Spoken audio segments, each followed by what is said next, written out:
Everybody, how are you? Happy Walking Week Wednesday, week 10. So, 10 weeks is definitely an achievement. That means 10 Walking Week Wednesday videos, which means commitment and consistency, which is definitely something I wanted to offer to God in this commitment. So, I am excited about that. But in all honesty, I have to say this should be week 11. I did miss last week. And I have to say that in the past, I would have really been hard on myself about missing last week, maybe even seeing myself as a failure and probably even having a hard time getting back on track. So I really didn't fall off because I still am committed to Walking Week Wednesdays. I just missed it because life got in the way. But what I learned in missing last week's video, well, what I got to practice, because I've been learning this, but I was able to practice it, is that my actions don't define me. So I'm not a failure because I missed last week's video. But instead of my actions defining me, my actions don't say who I am, but my actions more so say where I am. So there's a reason why we make the decisions that we make and the heart behind it. So I believe that my actions reflect that heart. So instead of assessing who I am, it's kind of saying, okay, God, well, asking myself, why did I make this? And then saying to God, okay, God, what area are you seeking for me to seek you more in this area so that you can change me so that I don't continue to make these actions?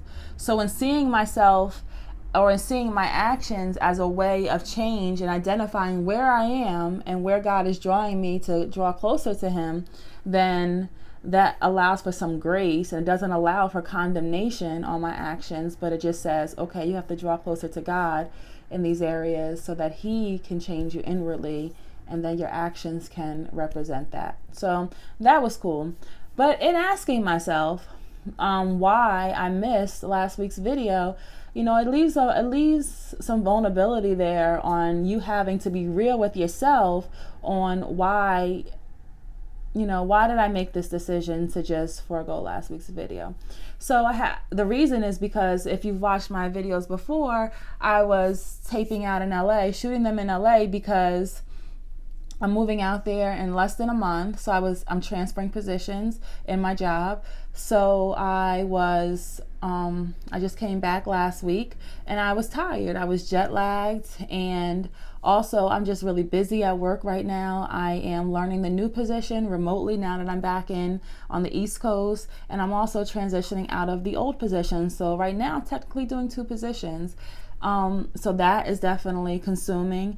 And then also I'm trying to emotionally process moving across the country away from my friends and family. That has now begun to settle in. It's becoming more realistic now. So I'm processing that.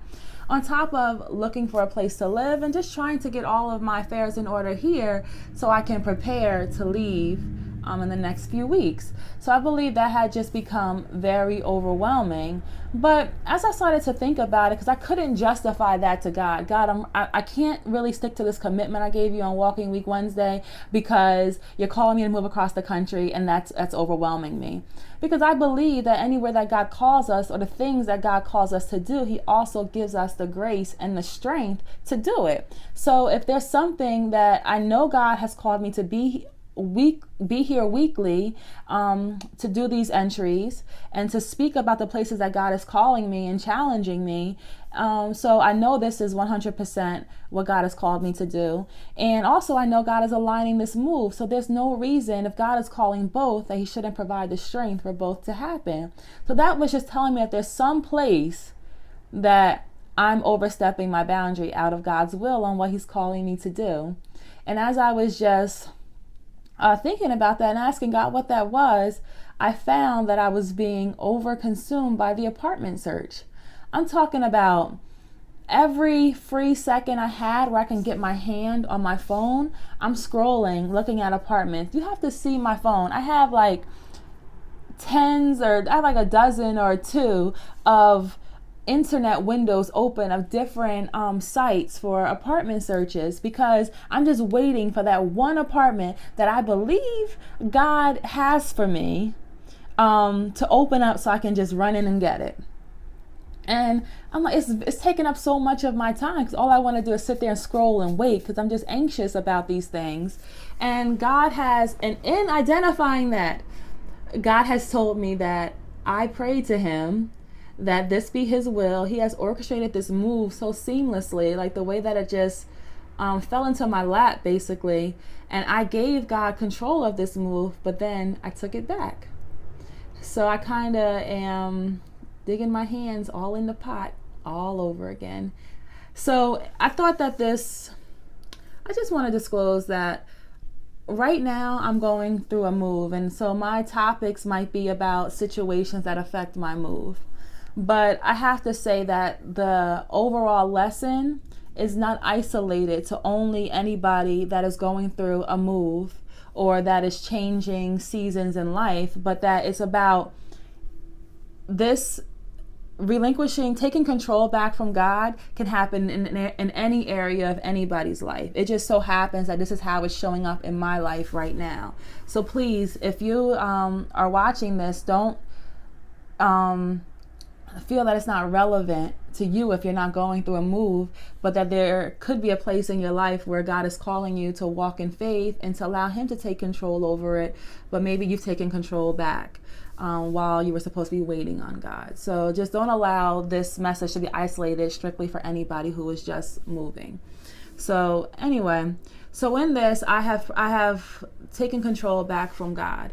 So then I had to ask myself, okay, AJ, why can I not allow God to take control? And then I had to also see that this wasn't just happening in one area of my life. I find that there's a couple of areas where I'm like, okay, God, your will be done. You work it out. And before I even say amen, I'm already in my mind strategizing on how I can work it out. And I'm like, God, you can't be pleased with that. So I want to get to the core. God, why is it that I feel that I have to work it out? Why do I have to have my hand so far in the pot and cannot trust that you will work it out and you can take control over this? Because God, truthfully, if you have a plan, you don't need me to work it out. You got this, right? So then I had to really ask myself this question, and I found that I'm fearful. I'm fearful that I will miss my opportunity to receive what God has for me. And that's honest, that I'm fearful that, let's use the apartment as an example, that if I don't look often enough, that the thing that I've been praying for will pass me by, and then I'll miss out on it, and then I'll have to settle.